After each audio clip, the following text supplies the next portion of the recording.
In his article, Mr. Roosevelt is Guilty, Theodore Roosevelt and the Crusade for Constitutionalism, Gary Murphy analyzes Roosevelt's intentions during the 1912 election.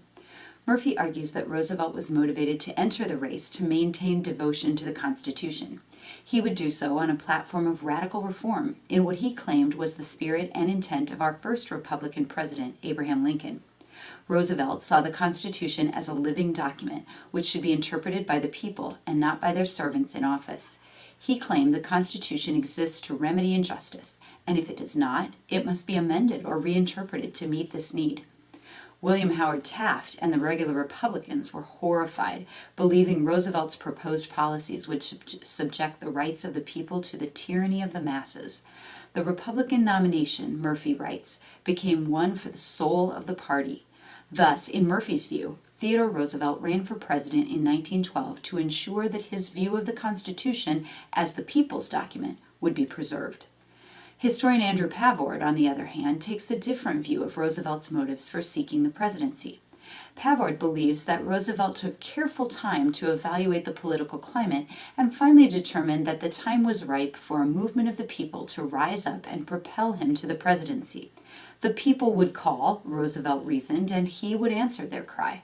Then, the mandate of the masses, which could not be challenged, would thrust him into the White House, where he could carry out his vision unopposed by Congress or the courts. Roosevelt gathered information throughout the campaign, gauging the political temperature of the masses. Then, like Cassius of Rome, who inspired Brutus through contrived letters of the people, Roosevelt orchestrated a political scheme, asking governors to send him letters urging him to enter the race based on the demand of the people in their states.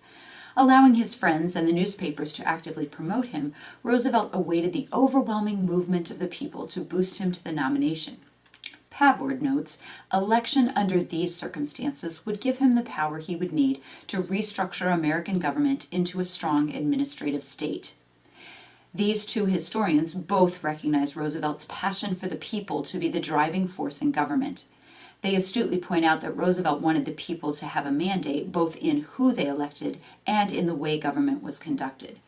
They also both identify Roosevelt's desire to restructure government based on the will of the people. The authors, however, seem to have contrasting views on how Roosevelt's desire for the popular mandate manifested itself. Murphy notes that Roosevelt was moved to enter the presidential race by his conviction that the Constitution must express the will of the people and not that of elected officials. Pavord, on the other hand, observes that Roosevelt was motivated by the more immediate idea that leaders must be moved into power by the people. Early analysts of the 1912 election, such as sociologist Edgar Robinson in 1914, agreed with these two authors, noting the, quote, increasing desire of the electorate to make the government more responsive to the public will. Later historians proposed a variety of reasons for Roosevelt's return to the political stage. Some say he was bored with private life, others say he sought power, while others claim it was President Taft's antitrust lawsuit against U.S. Steel that caused him to oppose his former friend for the Republican nomination.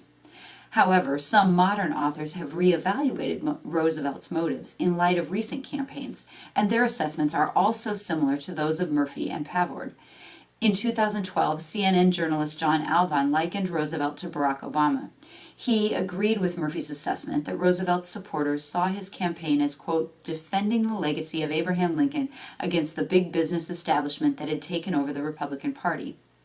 More recently, history professor David Greenberg compared Roosevelt to then-candidate Donald Trump in his focus on the will of the people.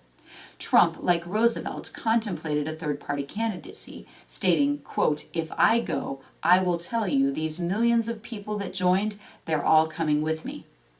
Like Trump, Roosevelt was focused on the will of the people. But unlike Trump, he did leave the Republican Party and he lost the election. Romans 13:1 says that the authorities that are instituted by God. Even though our Constitution was written by men, and even though our leaders are elected by men, Scripture indicates both are put in place by God. The will of the people may be expressed within, but cannot disregard such authority. Roosevelt's failure to implement electoral and constitutional mob rule and President Taft's success in preserving republicanism were probably two of the most important elements of the 1912 election.